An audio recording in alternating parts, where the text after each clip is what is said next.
Timresh, on the diversity visa, I wanted to, a couple just quick fact questions. How many diversity visas are there internationally, and how many, what's kind of Morocco's quota? Two, what's the dollar value, and whether English competency is a requirement. The comment or the observation is there's a vested interest in both in the U.S. and Morocco on kind of on the question of remittances and questions, is the what kinds of programs the U.S. has to facilitate the diversity immigrant to be successful here in the United States, and the government of Morocco's preparation so that those new immigrants to the United States can assimilate quickly and become successful, productive members of our economy. In truth, there is no sort of requirement or preference for English speakers. To be perfectly honest, I am amazed when people come to this country and they don't speak English and they just sort of set out and decide, I'm going to make a go of it and I will start my life here and I'll learn the language as I go.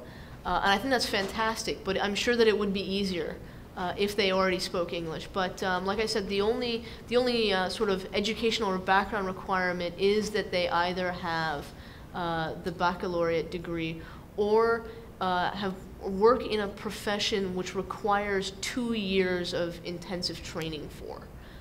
Those are the only educational sort of requirements. I'm not sure what you mean by the dollar value. Bank accounts. No, they don't have to prove that they have, you know, funding. You can come to the United States with a plane ticket and a dream, and a lot of ambition and a willingness to work hard.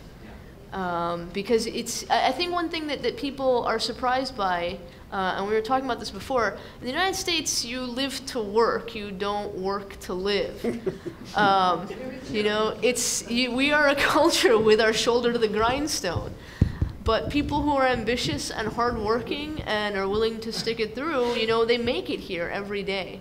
So you don't have to prove to us that you have money. You just have to, you know, show that you either have the BAC or the job that required 2 years of intensive training for. The baccalaureate. The quota? I got it. Yes. The numbers. You know, we process more than, I think it's well over 1,000 diversity visas from Morocco. I'll be honest, I don't have the number off the top of my head. I can email it to the group's organizer, to the Moroccan American Club, if you're generally interested in that information. But Morocco is one of our highest per capita diversity visa countries. We have a lot of applicants from Morocco. I think we have one of the highest rates of penetration in terms of awareness of the DV. There are, you know, everyone in Morocco knows about the diversity visa. Whether or not they're particularly interested in applying for it, it's not something that people are unaware of, which is terrific. We have a lot of applicants, and people are more and more aware of the high school degree requirement. So this year we saw a significant decrease in the number of applicants that we had to turn away because people who didn't have the qualifications weren't applying. So it made it easier on us to not have to turn all these people away, you know, whose dream it was to go to America, but just, you know, had put all this work and the you know, paying the fees in, but wouldn't qualify for the visa. Thank you very much for coming and course. for a very nice presentation. Thank you. One of my nephews applied about a year ago for a tourist visa. And although the majority of my nephews and nieces are US citizens, but he is not. And we told him not to apply until 1 year before he finishes college. Because we told him if he finishes college, maybe it will be harder for him because they will think he's not coming back. So he had 4 years of college, and he had only 1 year left. And he applied. His parents are doing well financially. And I sent him a letter from the World Bank that I am fully responsible for his plane ticket, and I am personally responsible for him to returning. And I still refused him. If you can tell us why, And, and now that you know about his case, whether he can reapply. I'm going to start by saying, number one, a regular refusal is never a bar on applying again. You're always free to apply again. If someone is refused because they don't have strong enough ties, we do recommend that they wait until their ties are stronger. We don't want them wasting their money, you know, on an application fee if their situation is exactly the same as it was the last time they applied. One of the things we notice, and it's difficult because it means that we're adjudicating a case without a full picture, is young people want to show their independence. And so they'll claim that they're paying for their own travel when they don't have the means to, when in reality mom and dad are paying for it. And they can qualify, you know, by showing us that mom and dad are paying for the travel, but they tell us, oh, I'll pay for it myself. And they don't have the funds to do it. So a lot of times young people get turned down for that. As I said, it's difficult for young people to get a visa. We can't, you know, expect their family members in the United States to really take the personal responsibility to send them back. I mean, I say the same things when my relatives apply for visas. I say, you know, I'll make sure they get on the plane because I don't want to get arrested for alien smuggling. You know, I'll put them back on the plane myself if I have to. But, you know, you're not a you know, law enforcement official that we can sort of charge with the responsibility of physically taking this person and putting them on the plane when their stay in the U.S. has ended. So my recommendation is, you know, if your nephew has a job and can show that, you know, he is working in Morocco and is building a future for himself there, you know, and you want to provide a letter of invitation again and let us know that you'll be paying for the travel, we're happy to look at his case. And, you know, a new officer will do it. We never, if someone has been refused a visa, the same officer will never review that case, you know, again when that person comes. So you don't have to worry if you're convinced that one of us, you know, is unfair or mean.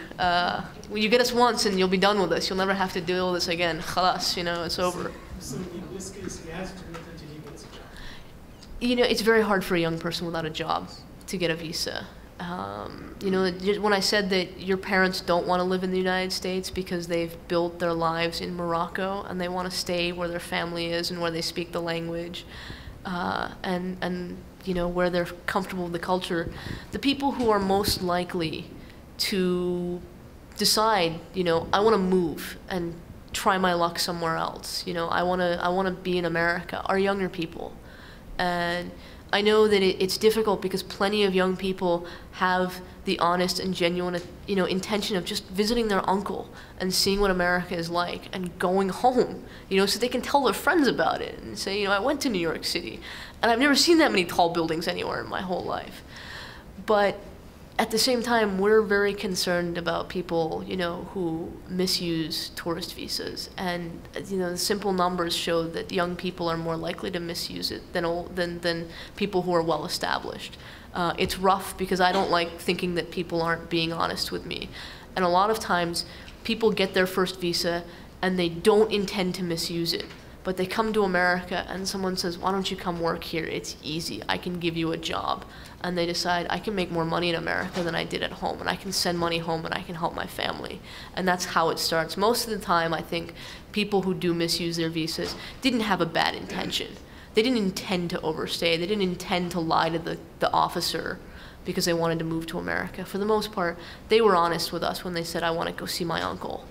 But they get to America and someone offers them a job and says, you know, you're making 3,000 dirhams a month in Morocco. Here you can make $3,000 in a month, and you can send a lot of that money home to your family.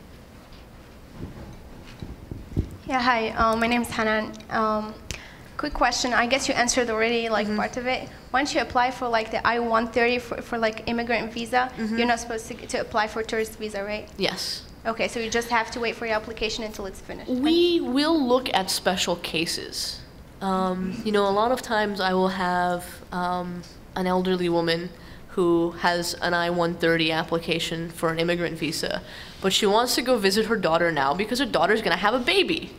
And we understand, and we're not going to say, no, you can go in a year, you have to wait. We'll give her a single entry visa. Well, my case is, like, I want to apply for my parents, but I'm graduating too, so I want like at least my dad to come for my graduation. But once I apply, I know they won't give him like a tourist visa, right? I mean, so I don't know if that's an exception, but I'll be honest with you. I would grant that exception if the person was qualified, because I remember my college graduation, and you know, your graduation isn't really about you; it's about your parents, and it, you know, is one of those things that you want them to be there for. okay. So I mean, I'm not telling you that every officer is going to grant that exception, and you don't get to use this as like, you know, proof. Oh, this Nahal would give this exception, so you're obliged to. But personally, if it was me and the applicant was otherwise qualified, and the only impediment was that they had, you know, an immigrant visa pending, I would give them, you know, a single entry visa to see their kid graduate from college. Okay. I guess I have a lot of questions, but I'm just going to limit it to 3 here. My other one is, okay, so I'm going to apply for my parents, right? And my sister wants to come. So somebody told me that like as soon as your parents apply, it's going to be very hard for your sister to get a tourist visa, because they would know that your parents are willing to immigrate. Then probably she would want to immigrate too. Is that? This is a very tricky question, because a lot of times the reason for someone's travel is that they have family in the United States, and so their trip makes more sense to us. You know, if we have someone who says, I don't know anybody in America, but I want to go spend 3 months in New Jersey, you know, that strikes us as kind of peculiar. But, you know, if you're saying, I want to see my sister, she went to the US on the DV 3 years ago, you know, and she just talks about how great her town is, and I want to go see where she lives and see her friends.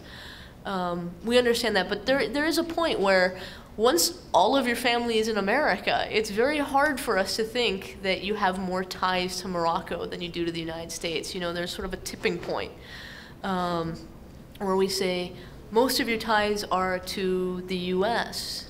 You know, they're not to Morocco anymore, and it does become difficult. And you know, I feel really bad that happens, that people sort of find themselves in a position where they have a tough time proving to us that they don't have the intent to immigrate because they have so much, you know, so many family members in the United States. So do you think I should have her go and apply for a tourist visa before I apply for my immigrant visa? That depends entirely on her intent.